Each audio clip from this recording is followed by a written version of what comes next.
The key slid into the lock with the familiar, satisfying click that always signaled the end of a long trip and the beginning of home.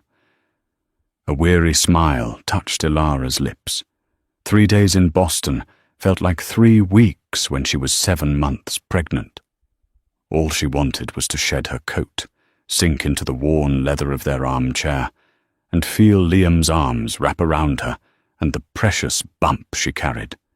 He thought she was coming back tomorrow morning, but her final presentation had been a roaring success, and her firm, impressed, had booked her on the last flight out tonight as a reward. Surprise, my love. A low, throbbing beat pulsed from upstairs. Not their usual jazz or indie rock. It was something slick, synthetic, annoying. Maybe Liam was trying out a new playlist. She dropped her carry-on, the silence of the ground floor amplifying the alien rhythm from above. The air was stagnant, holding a cloying, unfamiliar perfume. Not her Chanel No. 5, not the clean scent of their laundry detergent. Something sweeter, cheaper. An unease, cold and sharp, pricked at the base of her spine. She ascended the stairs, one hand resting protectively on her belly. The music grew louder, seeping from the end of the hallway. From the nursery. The door was ajar. A soft, ambient blue light spilled into the hall, the star projector she'd insisted on, the one that cast constellations across the ceiling. It was supposed to be for their son, Leo. A wave of nausea, wholly unrelated to her pregnancy, washed over her. Her hand trembled as she pushed the door. And there, under the gentle, swirling light of Ursa Major and Orion's belt, was the unthinkable. It wasn't just the sight of her husband, Liam, his body entangled with another woman's on the plush, sheepskin rug they'd bought for Leo's tummy time. It was the context. The woman, her blonde hair a stark slash against the deep navy of the rug, was holding one of Leo's ultrasound pictures. Liam was laughing, a low, guttural sound that Ilara had always associated with joy, with their joy. He pointed at the grainy image, then kissed the woman's neck.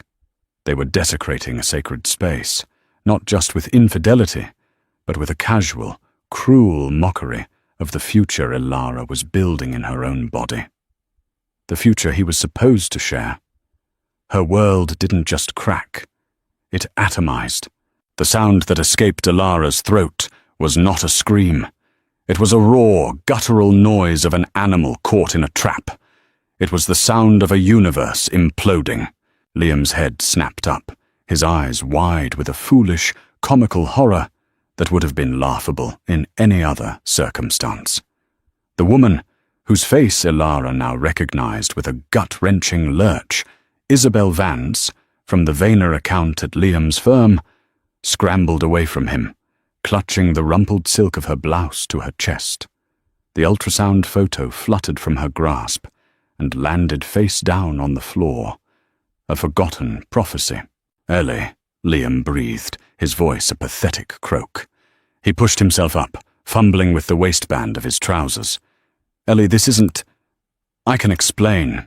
The banality of the line, the sheer, insulting cliché of it, was what broke through the paralysis of shock. A cold, crystalline rage replaced the white noise in her head. Her architect's mind, the part of her that saw structures and stress points, saw the ruin of her life with terrifying clarity. "Explain." Her voice was eerily calm, a low tremor that vibrated through the floorboards. She took a step into the room, her eyes never leaving his. They swept over Isabel, a dismissive glance that registered the younger woman's terrified, tear-streaked face, and then locked back onto Liam. "Explain the woman in our home, or the woman in our son's nursery? Or perhaps you'd like to start with why you're laughing at his picture with her." Each question was a stone, carefully chosen and thrown with deadly accuracy. Leo kicked inside her, a sharp, frantic series of thumps against her ribs, as if he, too, could feel the seismic shift. She pressed a hand to her belly, a gesture that was both protective and accusatory. "It was a mistake," Liam stammered, his eyes darting between Ilara and Isabel. "A stupid, terrible mistake." "A mistake is taking the wrong exit on the freeway, Liam," Ilara said, her voice dropping even lower. "A mistake is buying whole milk instead of skim. This is a choice. This is a demolition." She looked at Isabel, who was now standing, trying to make herself small in the corner of the room, her fashionable dress a grotesque splash of colour against the serene grey walls Ilara had painted herself. "Get out!" Isabel flinched. "Mrs. Stanton, I am so sorry." "I didn't ask for your apology." Ilara cut her off, her gaze like ice. "I told you to get out of my house." The girl, who couldn't have been more than 25, snatched her heels from the floor and scurried out of the room, a blur of blonde hair and shame. The front door slammed shut moments later, the sound echoing the finality of it all. Now it was just the two of them, standing in the wreckage. The star projector continued its silent, indifferent dance on the ceiling. "Ellie, please," Liam begged, taking a step towards her. "We can fix this. I love you. I love our baby." The word love coming from his lips was so profoundly obscene that Ilara felt a fresh wave of bile rise in her throat. "You don't get to say his name. You don't get to say you love me. Not in here. Not ever again." She turned, her movements stiff and robotic, and walked out of the nursery, pulling the door closed behind her. She couldn't stand to be in that space, a room that had once been the nucleus of her hope, now contaminated beyond repair. She went to their bedroom, her sanctuary. She saw his clothes on the floor, his book on the nightstand, the indentation of his head on the pillow beside hers. Every object was a lie. She pulled a suitcase from the top of the closet, the one he always used for his business trips, and threw it onto the bed. "What are you doing?" he asked, following her, his voice thick with panic. "You have 10 minutes, she said, not looking at him. She opened his drawers and began pulling out clothes, shirts, socks, underwear, and throwing them into the case. "Pack whatever else you need. Then you're leaving." "Ellie, be reasonable. It's the middle of the night. Where will I go?" "I imagine Isabel has a place. Or a hotel.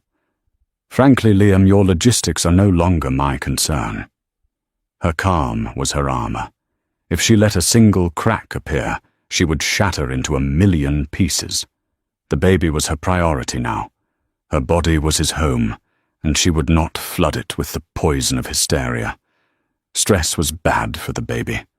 That thought was a mantra, a lifeline. He grabbed her arm. "Stop this. Let's just talk." His touch felt like a brand. She recoiled, snatching her arm away as if burned. "Don't you ever," she hissed, her voice finally cracking with the force of her revulsion. "Touch me again." The look in her eyes must have terrified him, because he backed away, his hands raised in surrender. He watched, stunned into silence, as she methodically, emotionlessly, packed a haphazard collection of his belongings. When she was done, she zipped the suitcase with a sharp, violent tug and pushed it towards him. "Your keys," she said, her hand outstretched. "Car key, house key, all of it." Defeated, he reached into his pocket and placed the familiar weight of the keys into her palm. Their fingers brushed for a fraction of a second, a phantom limb of a life that was now over. He dragged the suitcase to the door, his shoulders slumped. He paused on the threshold, looking back at her, his face a mask of desperation and self-pity. "I'm so sorry, Ellie. I know I don't deserve it. But please, don't hate me." Ilara finally looked at him, truly looked at the man she had loved, the man she had married, the man who was the father of her child. And she felt nothing. Not love, not pity. just a vast, empty expanse where her heart used to be. "Hate is an emotion, Liam," she said, her voice hollow. "And I'm saving all of my emotions for my son. For you, I have nothing left." She closed the door on his face, slid the deadbolt into place, and leaned her forehead against the cool wood. The silence of the house was absolute now, a crushing weight. The adrenaline that had sustained her began to ebb away, and a deep, violent tremor started in her hands, spreading through her entire body. She slid down the door until she was a heap on the floor, her arms wrapped tight around her belly, and for the first time since she'd walked in, she let out a single, soundless sob. The demolition was complete. Now she was left to stand in the ruins. The days that followed were a blur of grey. Ilara moved through her magnificent, empty Lincoln Park brownstone like a ghost. The house, a testament to her success as a rising star in Chicago's architectural scene, now felt like a mausoleum. Every room held a memory, now tainted. The kitchen where they'd danced while cooking pasta. The living room where he'd proposed. The bedroom. She slept in the guest room now. The nursery door remained closed, a silent monument to her pain. Her best friend, Sarah, a divorce lawyer with a personality as sharp as her legal mind, became her fortress. She'd arrived the morning after with two things: a container of her mother's chicken soup and a binder labeled Stanton v. Stanton. "We're not talking about anything until you've eaten," Sarah had commanded, her voice leaving no room for argument. As Ilara mechanically spooned the soup, Sarah laid out the grim reality. "He's going to call. He's going to send flowers. He's going to deploy an army of apologies and promises. Do not engage. You forward everything to me. Your only job right now is to take care of yourself and Leo." Liam did call. And text and email. Dozens of times a day. Ilara followed Sarah's instructions, forwarding each pathetic plea without reading it. The florist delivered a bouquet of lilies so large it was obscene. Ilara told the delivery man to leave it on the curb, but as the initial shock subsided, it was replaced by a gnawing, insidious question. Why? It wasn't enough that he had cheated. The sheer callousness of it, the location, the timing, it felt calculated. Liam wasn't a reckless man. He was a financial advisor, meticulous and risk-averse. His life was a series of carefully managed portfolios and projected outcomes. This explosive act of self-sabotage didn't fit his profile. A week after the incident, a certified letter arrived. It was from their bank, a routine notification of a large funds transfer. Ilara almost threw it away, dismissing it as Liam's business. But a flicker of something, instinct, suspicion, made her open it. A transfer of $50,000 had been made from their joint savings account to a numbered company she didn't recognize. The transfer was dated 2 days before she'd come home early. Her blood ran cold. Liam handled all their finances. It was his domain, his expertise. She, the architect who designed multi-million-dollar structures, had been content to let him build their financial foundation. She trusted him. The word trust now tasted like ash in her mouth. That night, unable to sleep, she slipped into their home office. The room smelled of him, of his cologne, of old paper, of coffee. She powered up his computer, her heart hammering against her ribs. She knew his password. It was the date of their first anniversary. The irony was a bitter pill. She wasn't a financial expert, but she was a master of details. She started where she knew to look, the joint accounts. There it was, the $50,000 transfer. But as she dug deeper, a more disturbing pattern emerged. Over the past 6 months, there had been a series of smaller withdrawals, cash sums taken from ATMs near his office, and several payments to high-end restaurants and hotels she'd never been to. Standard affair expenses, perhaps, but the big transfer was different. That was something else. She opened the folder for their investment portfolio. Liam had always been proud of it, boasting about his savvy picks that were securing their future, their child's future. The portfolio was managed by his firm, Sterling and Thorne. As she scanned the documents, she noticed that several of her own premarital assets, blue-chip stocks she'd inherited from her grandmother, had been liquidated a month ago. The proceeds, a sum well over $200,000, were gone. Not transferred, vanished into the complex labyrinth of their accounts. Panic, cold and suffocating, began to set in. This wasn't just a betrayal of the heart. This was a calculated financial assault. Her mind raced back to Isabel Vance. The girl wasn't just some random fling. She was connected to the Vayner account. Elara remembered Liam talking about it for months. Marcus Vayner, a ruthless, old-money real estate magnate Liam was desperate to land as a client. He'd called Vayner the White Whale, the client that would allow him to leave Sterling and Thorne and start his own advisory firm. And Isabel's last name wasn't Vayner. It was Vance. A quick search on her phone confirmed the gut-punching truth. Isabel Vance was Marcus Vayner's stepdaughter. The pieces began to click into place, forming a picture far uglier than simple adultery. The power imbalance in their relationship had never been about her success versus his. It was about his ambition. She had her own thriving career, her own money. He wanted to be the architect of his own empire, and he was willing to use her money, and a powerful man's stepdaughter to do it.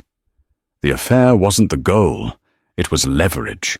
The disrespect wasn't a byproduct of passion, it was a symptom of his deep-seated resentment and ruthless ambition. He hadn't just been cheating on her, he'd been using her as a bankroll for his new life. She stumbled back from the desk, a hand flying to her mouth. She had thought the worst thing he could do was break her heart. She was wrong.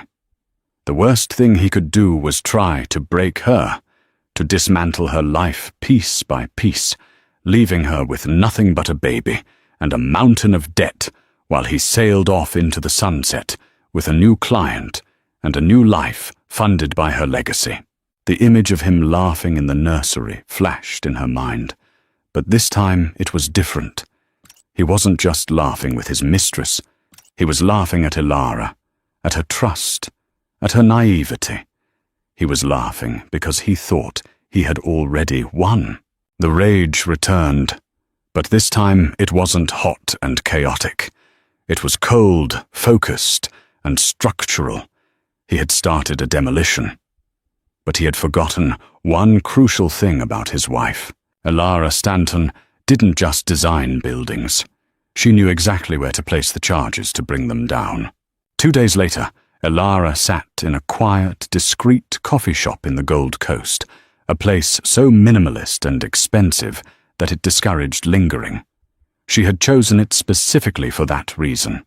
She needed this meeting to be precise, controlled, and brief. She watched Isabel Vance slide into the booth opposite her. The younger woman looked haggard. The glossy, confident veneer she'd projected at Liam's office parties was gone, replaced by puffy eyes and a pale, drawn face. She clutched her purse in her lap like a shield. "Thank you for agreeing to meet me," Elara said, her voice even. There was no warmth in it, but no overt hostility either. It was the voice she used with difficult contractors. I wasn't sure I should," Isabel stammered, avoiding Elara's gaze. "I just want to say again how sorry I am. What we did was unforgivable. We're not here to discuss your remorse, Isabel. I'm not interested in it," Elara stated flatly, cutting through the apology. "I'm interested in Marcus Vayner, and I'm interested in $250,000. Isabel's head snapped up, her eyes widening in genuine confusion. "What? I don't understand." Let me clarify. Ilara leaned forward slightly, her pregnant belly pressing against the edge of the table. Leo was quiet today, as if sensing the tension. Liam has been pursuing your stepfather as a client for nearly a year. You and he began your association 6 months ago. In that time, over $250,000 has been liquidated from my personal, premarital assets and moved into an account I can't trace. I believe Liam was using that money, my money, to build a financial foundation to impress your stepfather, to prove he had the capital and the clout to start his own firm and manage the Vayner portfolio. I believe his relationship with you was his entry ticket. Isabel stared at her, her mouth slightly agape. The color had drained completely from her face. No, that's not true. He said he was in love with me. He said his marriage was over, that it was just a formality. He was waiting until after the baby was born to leave you, to be less of a shock. Ilara let out a short, sharp breath that was almost a laugh. Of course he did. He told you a story. He told you that you were the heroine, rescuing him from his cold, successful wife. Am I right? Isabel's silence was its own confession. He told me a story, too, Ilara continued, her voice hardening. He told me he loved me. He told me he couldn't wait to be a father. He told me our finances were secure. Liam is a wonderful storyteller. But the numbers, Isabel, the numbers don't lie.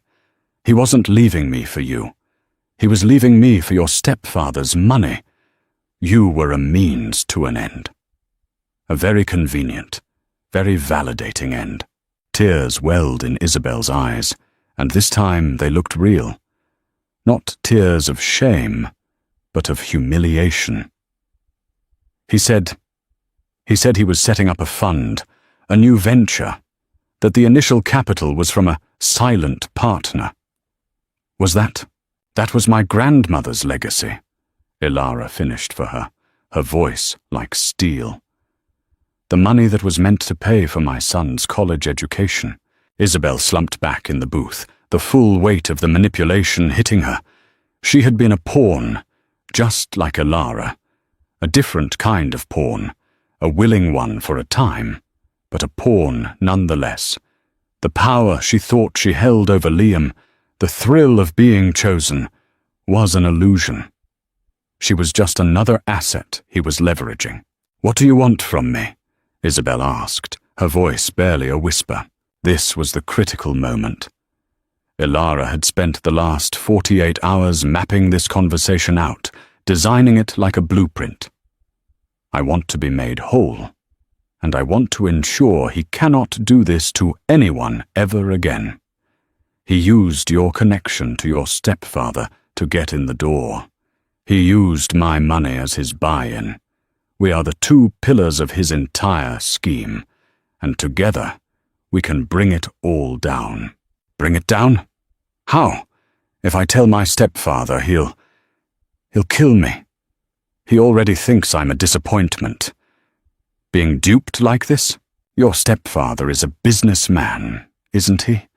Ilara countered. He values strength and hates being made a fool of more than anything. Liam didn't just lie to you. He tried to defraud Marcus Vayner by misrepresenting his financial standing. He used Vayner's own stepdaughter as collateral. Do you think a man like that will be angry at you, or at the man who played his entire family for fools? Ilara let the question hang in the air. She could see the gears turning in Isabel's mind. The fear was being replaced by a flicker of something else. Anger. Liam's main pitch meeting with your stepfather is next week, isn't it? Ilara pressed. A private dinner at the Sinclair Club. Isabel nodded, her eyes narrowing. Thursday night. Good, Ilara said, a plan solidifying in her mind. Because I'm going to give you all the evidence you need. Bank statements, transfer records, a complete timeline of his deception. You're going to walk into that dinner, and you are going to tell your stepfather the truth. Not as a victim, but as someone who uncovered a sophisticated fraud attempt against your family. It was a hostile merger, an alliance born of mutual betrayal. Ilara looked at the young woman across from her. She didn't like Isabel Vance. She would probably never like her. But she understood her. Both of them had been blinded by a man's ambition. "Why would I help you?" Isabel asked, a trace of her old defiance returning. "You hate me." "I don't have the energy to hate you, Isabel. As I told Liam, I'm saving my emotions for my son," Ilara said, her hand instinctively going to her belly. "This isn't about us liking each other. This is about justice. He stole my son's future. He tried to ruin my life. He made you a party to it.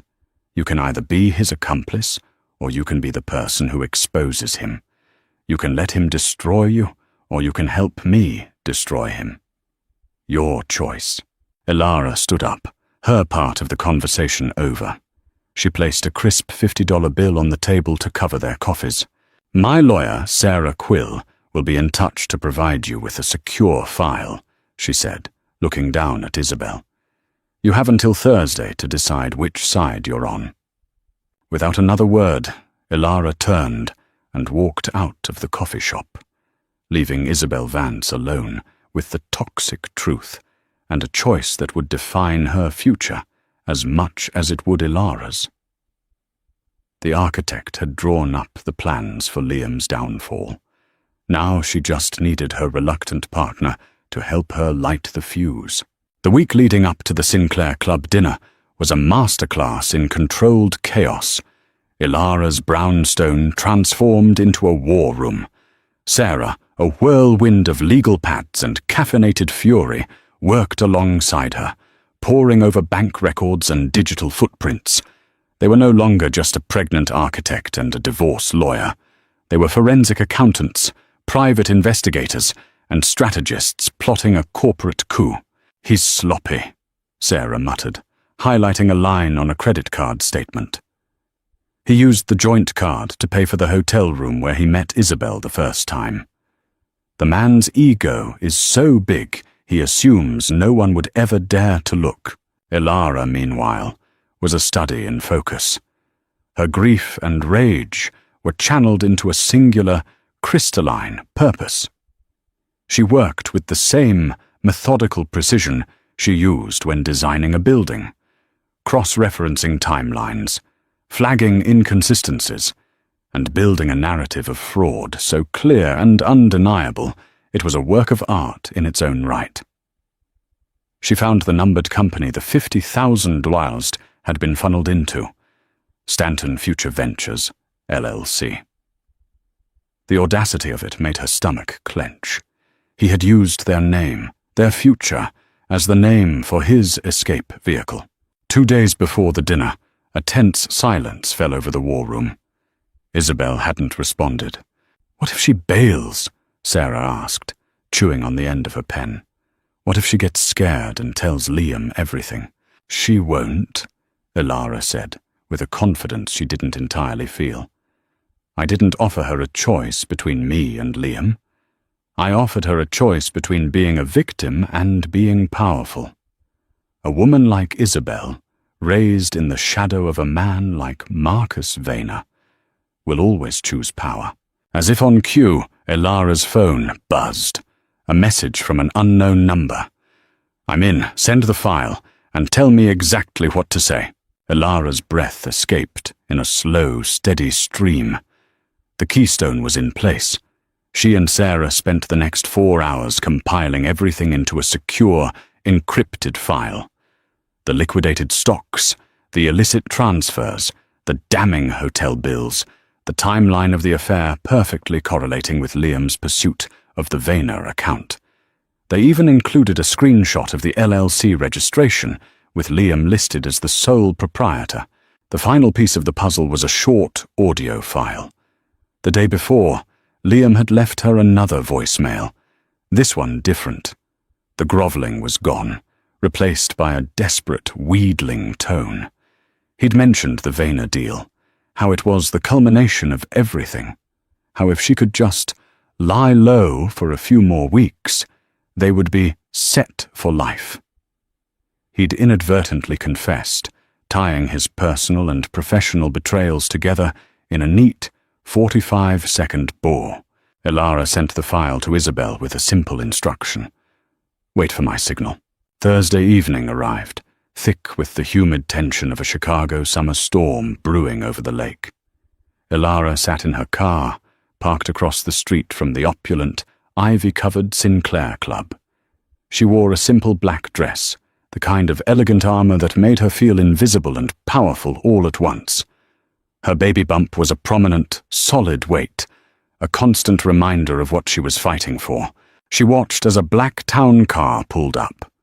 Marcus Vayner emerged, a tall, imposing figure with silver hair and a notoriously cold stare. A few moments later, Liam arrived in a taxi, looking sleek and confident in a tailored suit. He exuded the smug assurance of a man about to close the deal of a lifetime. He had no idea he was walking into his own execution. Then Isabel's car pulled up. She got out, looking stunning in a deep emerald gown. She paused on the sidewalk, her eyes scanning the street until they found Ilara's car. Ilara gave a single, almost imperceptible nod. Isabel nodded back, took a deep breath, and walked through the doors of the club. Ilara's part was done. The charges were set. The detonator was in Isabel's hands. All she could do now was wait for the explosion. Inside, as Isabel would later recount, the dinner began as expected. Liam was charming, silver-tongued, laying out his vision for the Vayner portfolio. Marcus Vayner listened, his face an unreadable mask, asking sharp, probing questions. As dessert was served, Liam made his final pitch. So, Marcus, with your backing, Stanton Future Ventures will not only preserve your legacy, but grow it exponentially. It's a partnership built on trust, integrity, and a bold vision for the future. That was the signal. Integrity? Isabel spoke for the first time, her voice cutting through the air like chilled steel. Both men turned to look at her. Liam, she said, her gaze locked on his. Why don't you tell my stepfather about your silent partner, the one who provided the seed capital for your venture of integrity? Liam's smile froze on his face. Izzy, darling, what are you talking about? This is business. It stopped being just business when you started sleeping with me to get to him, Isabel said, her voice rising with controlled fury. And it was certainly more than business when you stole over $250,000 from your pregnant wife to fund this fantasy. She placed her phone on the table and tapped the screen. The encrypted file, now unlocked, displayed the first page of Ilara's grandmother's stock portfolio. This is the source of your seed money, Liam. Or rather, it was. Before you liquidated it without her consent. She swiped, showing the bank transfers. Swiped again, the LLC registration. Liam's face had gone from tan to a pasty, sickly white. She's mistaken, he stammered, looking at Vayner. Marcus, this is a misunderstanding. A domestic dispute. Is it? Marcus Vayner's voice was a low growl. He picked up the phone, his eyes scanning the documents with the speed of a man accustomed to digesting complex data instantly. And just for good measure, Isabel said, her final act of vengeance. Here's a little message Liam left for his wife yesterday. She pressed play. Liam's own voice filled the stunned silence of the private dining room, begging Ilara to lie low, tying the deal to their personal lives, admitting everything. The audio ended. For a moment, no one moved. Then, Marcus Vayner slowly placed the phone back on the table. He didn't look at Liam. He looked at his stepdaughter, and for the first time in a long time, there was something akin to respect in his eyes. He then turned his gaze to Liam. The coldness was gone, replaced by a contempt so profound it was almost tangible. "You came into my house," Vayner said, his voice quiet but lethal. "You used my daughter. You tried to swindle me with stolen money. You are the most pathetic excuse for a man I have ever had the misfortune of meeting." He stood up, towering over the table. "The deal is dead. Your career is dead. If I hear your name mentioned in connection with any reputable firm in this city again, I will personally see to it that you are financially ruined beyond recovery. Now get out of my sight." Liam sat, paralyzed, his world crumbling in real time. He looked at Isabel, who stared back at him without a shred of pity. He was a ghost, a fraud, a man exposed in the most humiliating way possible. He stumbled to his feet and fled the room, not with the swagger he had entered with, but with the hunched shoulders of a broken man. Across the street, Elara watched the club's doors fly open. She saw Liam stagger out, his face ashen, looking utterly destroyed. He hailed a cab and disappeared into the night. A few minutes later, Isabel walked out. She looked across the street, met Elara's eyes once more, and this time gave a slow, deliberate nod of completion. Then she got into her car and drove away. Elara put her own car in gear. The storm had finally broken, rain lashing against the windshield, washing the city clean. The demolition was a success. It had been brutal, precise, and final. She hadn't gotten her money back yet, and the legal battle would be messy, but she had done something more important. She had taken back her power. She drove home, one hand on the wheel, the other on her belly, where Leo was kicking softly, peacefully. The foundation of her old life was gone, but the ground was cleared. Now, she could finally begin to build again. The months following the demolition were not about forgiveness. They were about reconstruction. The legal battle was, as Sarah had predicted, messy but swift. Faced with incontrovertible proof of fraud, Liam's lawyers advised him to settle. Elara recovered her stolen inheritance and a significant portion of their shared assets. The brownstone was sold, its ghosts exorcised by closing documents and wire transfers. Liam Stanton vanished from the financial world of Chicago, a cautionary tale whispered at cocktail parties. Elara heard through the grapevine that he was working a low-level administrative job in a different state, a man stripped of his ambition and his identity. Elara's focus was singular. Leo. Theodore James Stanton was born on a crisp October morning, his cry not one of distress, but of robust, life-affirming demand. Holding him for the first time, Elara felt the last remnants of the old wreckage wash away. This tiny, perfect being was her new foundation. He was not a symbol of a broken marriage. He was the beginning of her real legacy. She took 6 months off. Not in mourning, but in celebration. She filled her days with the scent of baby powder, the warmth of tiny fingers wrapped around hers, and the quiet joy of watching a new life unfold. She bought a smaller, sun-drenched apartment in a new neighborhood, one with no memories attached. It was a blank canvas. When she returned to work, something within her had shifted. The quiet confidence she'd always possessed had hardened into an unshakable authority. She was no longer just a rising star. She was a gravitational force. Less than a year after Leo's birth, she left the firm where she'd made her name and did what Liam had only dreamed of. She started her own. Stanton Architectural Design wasn't just a company, it was a philosophy. It specialized in creating spaces that were not only beautiful, but resilient, sustainable, and fundamentally humane. Her first major project was a community center for underprivileged families, a building designed to be a sanctuary, a safe harbor. She poured all of her pain, her strength, and her hope into its design. One afternoon, a courier delivered a manila envelope to her new office. Inside, there was no letter, only a cashier's check for $25,000 made out to a trust she had established for Leo. The memo line was blank, but Elara knew. It was from Isabel. It wasn't an apology or a plea for friendship. It was an act of penance, a silent acknowledgement of the debt she felt she owed. Elara deposited the check, a quiet closing of a chapter she never wanted to reopen.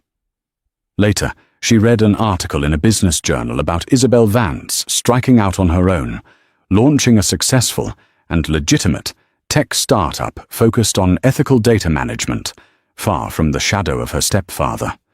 They were two women who had collided in disaster, and both had walked away from the wreckage to build something new on their own terms. Years passed. Leo grew into a bright, happy boy, with his mother's sharp eyes and a kind heart all his own. He knew his father's name, but not his story. Elara had decided that the truth was his to know when he was old enough to understand it, but the bitterness was hers to carry and, eventually, to let go of. One Saturday, Elara was sketching at her drafting table in the sunlit corner of her living room. Leo, now 5, was on the floor, meticulously building an elaborate tower of blocks. He looked up at her, his face serious. "Mommy," he said, "if a building falls down, can you always build it back up?" Elara put down her pencil and looked at the beautiful, impossible, wonderful life she had constructed from the ruins. She looked at her son, the masterpiece of it all. "Not always the same way, sweetie," she said, her voice soft, with a wisdom forged in fire. Sometimes you have to build something brand new, something stronger, something with more windows to let the light in." He seemed to ponder this for a moment, then nodded and carefully placed another block on his teetering tower. Elara smiled, a genuine, unburdened smile. She was home, not in a building of brick and mortar, but in a life of her own design, built on a foundation of unyielding strength and endless love. The past was a blueprint of a condemned building, but the future was a skyscraper, and the view from the top was magnificent. The story of Elara is a testament to the incredible strength it takes to not just survive betrayal, but to rebuild from the ashes into something more powerful than before. It's a journey through the darkest parts of the human heart, deceit, greed, and manipulation. But it's ultimately a story of redemption, resilience, and the quiet triumph of reclaiming one's own life. Her story reminds us that sometimes our greatest structures are only built after the most devastating demolitions. If Elara's journey from heartbreak to empowerment moved you, please show your support by hitting that like button. And that wraps up today's story. Now we want to hear from you. Where are you watching from? Drop your city or country in the comments, and let's see how far these stories reach. If this story moved you or gave you chills, give it a like, share, and subscribe for more powerful stories. One last thing, rate the story from 1 to 10 in the comments. Your feedback helps us bring you even better ones next time. Thanks for watching. We appreciate you being part of this storytelling journey.